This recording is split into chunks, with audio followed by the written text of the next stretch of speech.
राम परम प्रिय मेरे भाई बहन, नव वर्ष मतलब जो अपना भारतीय नव संवत्सर 2080 का प्रथम एकादशी व्रत है। इस एकादशी व्रत का नाम है कामदा एकादशी व्रत। ये जो है 1 अप्रैल 2023 को प्राप्त हो रहा है और इस एकादशी व्रत का पारण अगले दिन जो है 2 अप्रैल को आप प्रातः के बाद ग्रहण कर सकते हैं।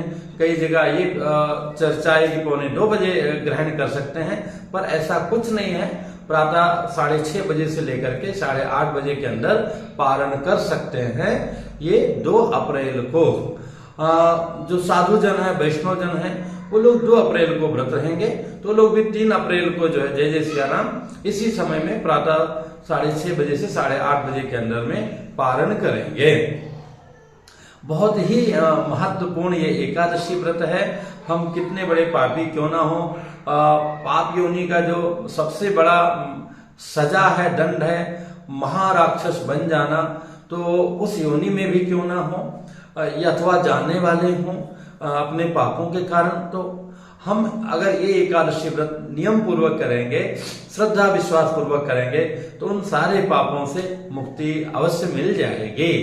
तो मेरे भाई बहन, विधि वही है, एक दिन पहले से ही हम पवित्रता से रहते हैं और उस दिन प्रातः उठ करके आसपास कोई नदी, तालाब, सरोवर में स्नान करने जाते हैं, शेविंग वगैरह नहीं कराते हैं, पवित्रता से रहते हैं, चाहे निर्जला रहकर रहें, चाहे जल पी के रहें, साबूदाना इत्यादि सब कुटू काटा की पकौड़ी कचौड़ी ना खाते हुए शुद्धता से दूध, चाय, फल इत्यादि ग्रहण कर लिया और भगवान की सेवा किया, सत्यनारायण कथा इत्यादि करा सकते हैं तो कराया, रात्रि जागरण करें तो बहुत ही उत्तम है। कथा श्रवण किया और अगले दिन जो है स्नान करने के बाद गोग्रास इत्यादि निकालने के बाद हमने पारण कर लिया, जो पारण का समय बताया गया है। इस दिव्यतम कामदा एकादशी व्रत की कथा भी जो है युधिष्ठिर जी के पूछने पर भगवान श्री कृष्ण जी ने कहा है कि अति प्राचीन काल में, जैसे आप मुझसे प्रश्न कर रहे हो, इसी प्रकार से गुरुदेव वशिष्ठ से जो है महाराजा दिलीप जी ने प्रश्न किया था, तो उन्होंने वशिष्ठ जी ने जो कथा सुनाई थी वो मैं आपको सुना रहा हूं और श्री कृष्ण भगवान जो है युधिष्ठिर जी को सुना रहे हैं। प्राचीन काल में भोगीपुर नाम का बड़ा ही सभ्य सुसंपन्न महानगर था, राज्य था, और वहां के राजा जो है बड़े ही पुण्यात्मा थे। राजा का नाम था पुंडरीक नाम था और इतने प्रतापी थे कि गंधर्व आज आकर के उनके यहाँ नृत्य करते थे और सभी लोगों का आदर सत्कार सम्मान होता था।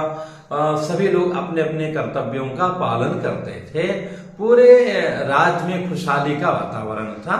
ऐसे में एक समय मध्याह्न काल में जो है महाराज का दरबार लगा हुआ था और ललित नाम का गंधर्व वहां नृत्य कर रहा था। कुछ जगह आया गायन कर रहा था, तो गाते गाते अथवा नाचते नाचते उसको अपनी पत्नी ललिता का जो है वो भी गंधर्व कन्या थी स्मरण हो आया। तो जब स्मरण हो आया तो उसका मन जो है भटक गया और उस सुर से बेसुरा हो गया। तो ये देख करके उनको बड़ा क्रोध आया और उन्होंने श्राप दे दिया कि जाकर के तुम राक्षसों वाला काम करते हो, जाकर के महाराक्षस बन जाओ। तो जो जितना बड़ा पुण्यात्मा होता है उतना ही बड़ा राक्षस बनता है। जैसे देखिए रावण ने, कंस ने कितना तप किया था, तब जब वो राक्षस भी बने तो उतने ही प्रभावशाली बने।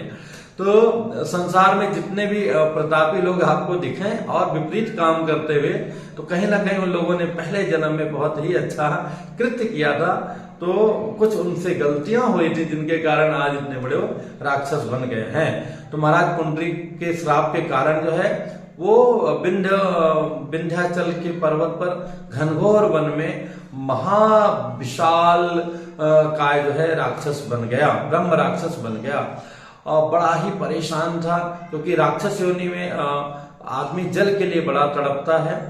सुई के नोक के बराबर जो है मुंह होता है और जल नहीं पी पाता, अतृप्त रहता है।